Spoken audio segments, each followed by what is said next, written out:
আগে হও দিনের অধীন, তারপরে আসবে সতীর সুখ হইব তার পরে। আগে হও দিনের অধীন, তারপরে আসবে সতীর সুখ হইব তার পরে।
তারপরে আসবে সুদিন সুখীব। তারপর যে জন প্রেমের ভাব জানে না আন্তাজি ডাক্তারে, আমার কানুষা নবী কাবির ডাক শোনে না, সে যে বান্দা থাকে ভক্তের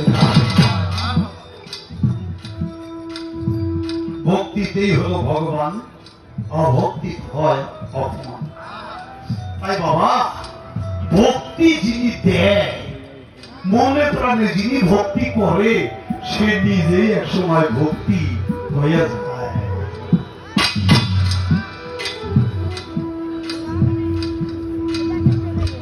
তার আছে ভক্তি শক্তি, সেই তো ভবে পাইল মুক্তি, ভক্তি জানো তোরে। তার আছে ভক্তি শক্তি, সেই তো ভবে পাইল মুক্তি, ভক্তি জানো তোমারে। ভক্তি জোরে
পাগল ছিল, পাগল লাগছে প্রকাশিল বাংলা নিয়ম করে।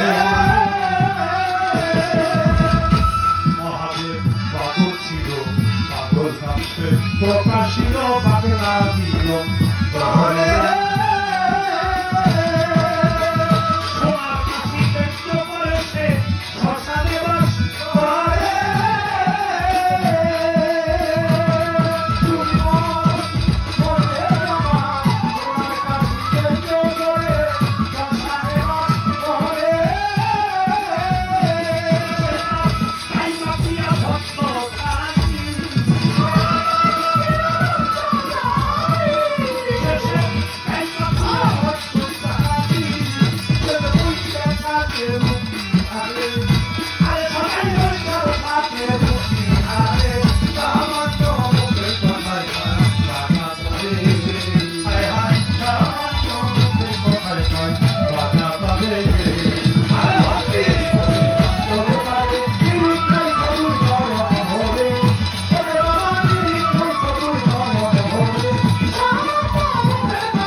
ভক্তি শক্তি, সেই তো ভাবে পাইল মুক্তি ভক্তি যার অন্তরে।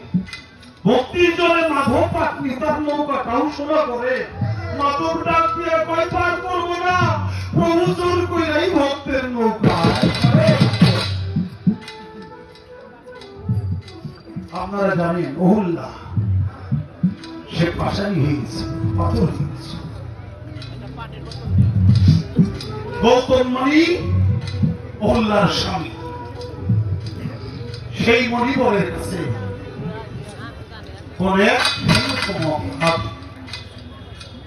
তাকে অভিশাপ দিছিল জাতির পাশাল দিয়ে পাথর হয়ে গেছে। আর সেই অহুল্লার সন্তান সে পিতাকে তুষ্ট করলো। পিতা বলল বচাও, তুমি যাচ্ছে আমি তাই দিব। বলে আমার মাকে আমি ফিরত চাই।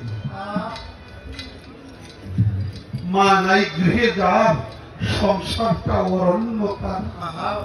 মা ছাড়া পৃথিবীতে সন্তানের আর কেউ দরদি নাই, তাই আমার মা নাই। আমার মা হলো পাথর হয়ে গেছে, আপনি মেহরবানি করে আমার মাকে মুক্তি দিন। আমি আমার মাকে চাই, আমি আর কিছুই চাই না।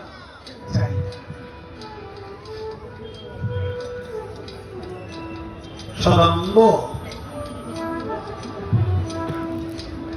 এই দাবি যখন করলো, পিতা গৌতম মণি বলে হ্যাঁ তোর মাও একদিন মানুষ হবে। কবে হবে? এই যুগ হবে না। কোন যুগ হবে? সত্যতে হই, তারপরে কৃষ্ণ, ত্রেতাতে রাম। রামচন্দ্র মণি অবতারে যত পাপ করে, জীবের কি সাধ্য আছে তত পাপ করে। হরে কৃষ্ণ হরে কৃষ্ণ হরে কৃষ্ণ কৃষ্ণ কৃষ্ণ হরে হরে, হরে রাম রাম রাম হরে হরে। তাতে রামচন্দ্র মণি অবতার হয়ে সেই রামের পদ স্পর্শ যখন তোর মা পাথরের উপরে একটু লাগলো, তখন তোর মা মানুষ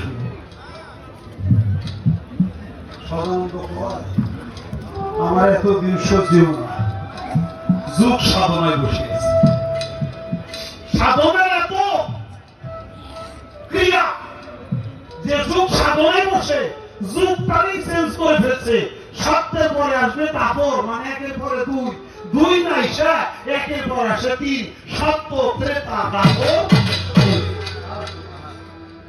এক দুই তিন চার না, এক দুই এক তিন দুই চার। সত্য হলো এক, তারপর হলো দুই, ত্রেতা হলো তিন, দুই হইল চার। তাহলে এক দুই তিন চার হইল না।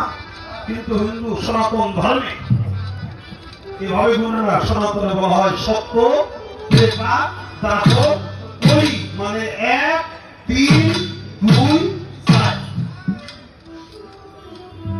আসলো রামচন্দ্র মণি, চলে গেল বনে। ওই পাথরের উপরে পাও রাখলো, পায়ের স্পর্শের সাথে সাথে তার মানব রূপ আবার ফিরে। খবর হয়ে গেল কি চাও, রামচন্দ্রের পাও যে পাথরের উপরে রাখে ওই পাথরটাই মানুষের।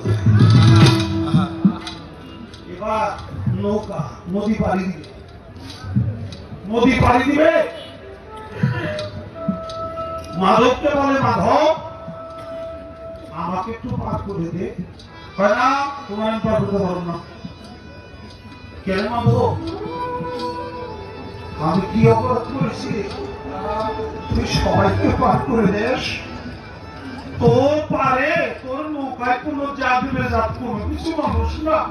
ধনী বেতন জামা মুচি যত জাতি যত বর্ণ যত ধর্মের লোকের আসুক না কেন নৌকায় কিন্তু সে পার করে দেয় মানুষ। আমাকে যেন ভয় করবি না, না তোমাদের ভয় করা যাবে না। কারণ কি? কারণ হলে তোমার পাও যদি আমার নৌকায় লাগে, আমার নৌকাটা যদি মানুষ হয়ে যায়। একটু আগে পাথরে মানুষ মানে দিয়েছ, এ খবর পাইছি আমি। আমার নৌকা আমি গরিব মানুষ নাও হয়ে খাই, আমার নৌকাটা যদি তোমার পাও লাগে, নৌকাটা যদি মানুষ হয়ে যায়, আমি কি করে খাবো? আমি তোমার কাজ করবো। রামচন্দ্র বলে, মাধব রে, আমাকে এখানে যদি একটু পাও করে দেশ, আমি তোকে কথা দিলাম, আমি তোকে পরকালে আমার কোলে করে করে পার করে দিলাম।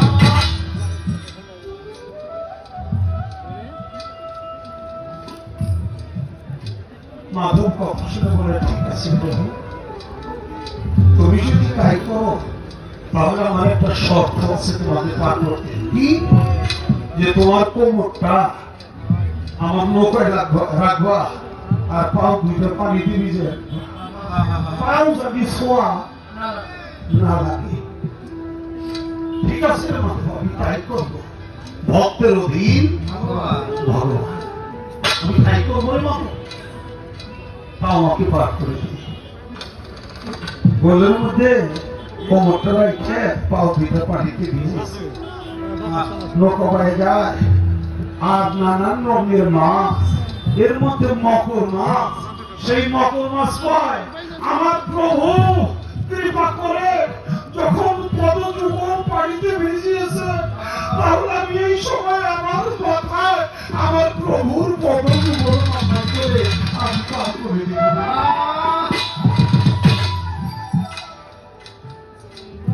মকর মাছ সেই প্রভু রামচন্দ্র মণির পদযুগল মাথায় করে সারাটা নদী পানি করে দিল। রামচন্দ্র মণি বলল, মকর, আমি তো সুযোগী হয়ে গেলাম, আমি তো ঋণ পরিশোধ করতে আবার আসবো। আমি যখন তারপর যুগে কৃষ্ণ রূপ ধারণ করে অবতার হব, তখন আমার হাতে থাকবে বাঁশি, আমার বাঁশির মাথায় থাকবে তুই মকর মাছের মাথা। তুই যেমন আমার মাথায় করে রাখলি, আমি তোর মাথাটা আমার মাথায় করে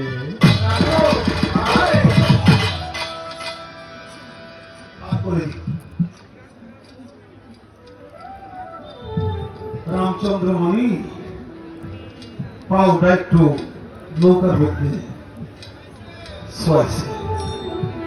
নৌকা পায়ের স্পর্শে কাঠের নৌকাটা স্বর্ণ হয়ে গেছে, সোনা হয়ে গেছে। মাধব তো পাখি, স্বর্ণ চিনে না, বোঝায় দেখে হায় হায় আমার নৌকার মধ্যে আগুন ধরে গেছে। প্রভু কি করলা তুমি? কি সর্বনাশ করলা?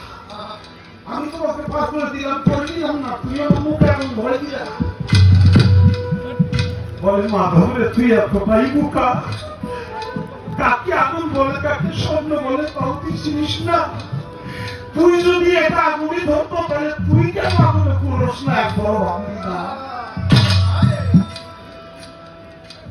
আসলে তোর নৌকায় আগুন ধরে নেই বাবা, আমি তোর কাঠের নৌকাকে সোনার নৌকা বানিয়ে দিয়েছি। তোর আর কোনদিন নৌকা খাই তুই বলা বাবা দিয়া প্রভুর চরণ যুগলে মনে করছে, প্রভু কাঠের নৌকাকে সোনা বানাইতে পারো, তুমি আমার মতো মানুষকে সোনা বানাইতে পারো। আমাকে তোমার কত যুগল দিয়ে আমাকে সোনা বানাইতে দাও।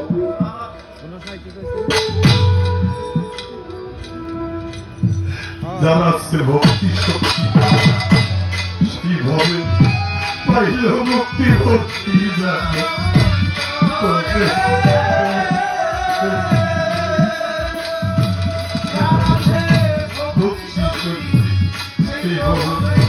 পাইল মুক্তি ভক্তি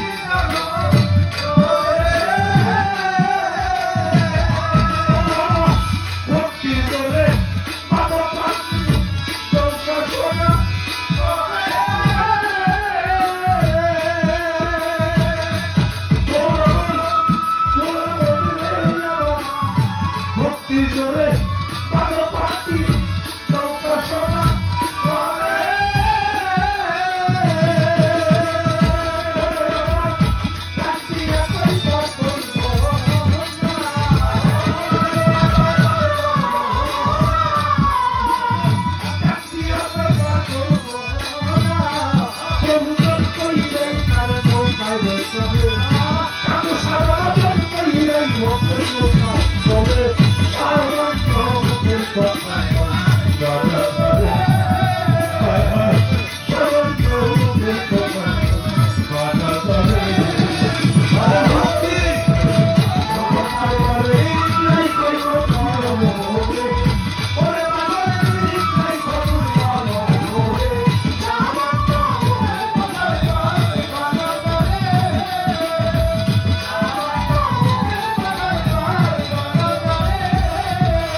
ছিল পাগলাম সে প্রকাশিল পাগলা নিয়ম